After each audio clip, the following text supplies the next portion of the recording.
I turned this pile of branches into this using the Ozito 2400 watt silent shredder, for which I paid $299. My first attempt was to cut it by hand, but that was taking too long, so I forked out the $299. I decided to wait at least 2 years before reviewing this machine, so I'd have a better understanding of how robust or fragile it is. So was it all peaches and cream? I'll tell you about it in this video.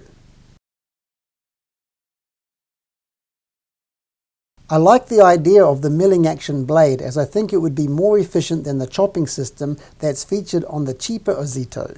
I haven't tested both systems, so I don't know for sure, but this one makes good sense to me. I thought the most I would suffer is a flesh wound, so I didn't use gloves. I also didn't use earmuffs, as the machine is very quiet.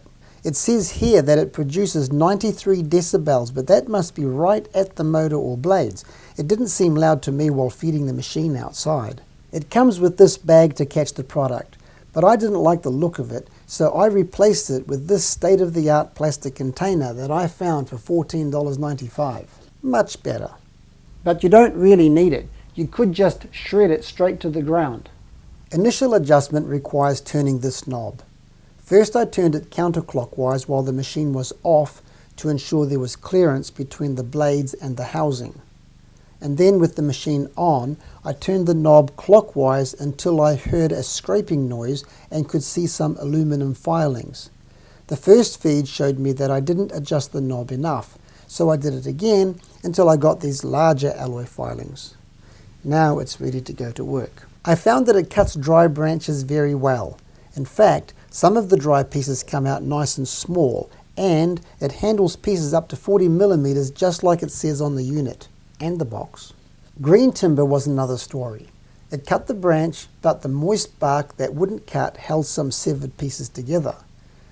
The pieces will separate as it dries, so I'm not concerned about that. Reducing this pile of branches was the objective. Thin twigs would usually come out shorter but otherwise unscathed, unfortunately.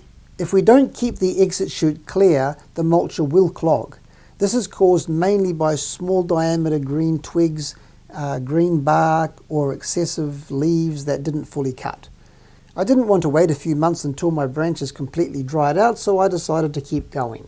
Now, it did clog quite often. I tried several ways to unclog the device. Turning it upside down didn't help, and there was no way to dismantle the body. I found that the best way to unclog the machine is to unplug the power, get your hand up in there, pull out anything that's stuck, take your hand out, plug it back in and restart the machine. I wanted to employ someone to sit by the machine and continually move the debris away from the chute, but I didn't want to pay them. I purposefully caused the jam to make my review more helpful. The machine didn't cut out immediately, so I quickly hit the stop button and put it into reverse. Well, that worked. Eventually, I garnered the confidence to let it jam and hum for a while, and the motor cut out like a dream. To restart, I first had to hit this reset button, and I was away joyously mulching again. Actually, I don't enjoy mulching. I adjusted the blades again, and while I was mulching, I realized that continuing to do so would reduce them to nothing. So I decided to repeat this process sparingly. So what do we do with these twigs that won't cut? One idea is to leave them in the pile. Another idea would be to spread them over the ground and run them over with the lawnmower. That comes with a possible consequence though. The lawnmower blades might get damaged. But hey, live a little.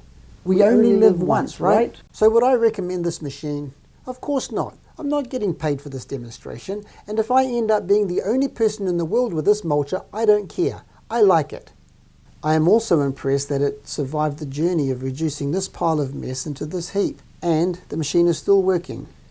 I have used the mulcher several times over the past couple of years without readjusting the blades, and it is still cutting fine. In my opinion, an ideal future design feature would be to have a flared exit chute to reduce the chance of blocking.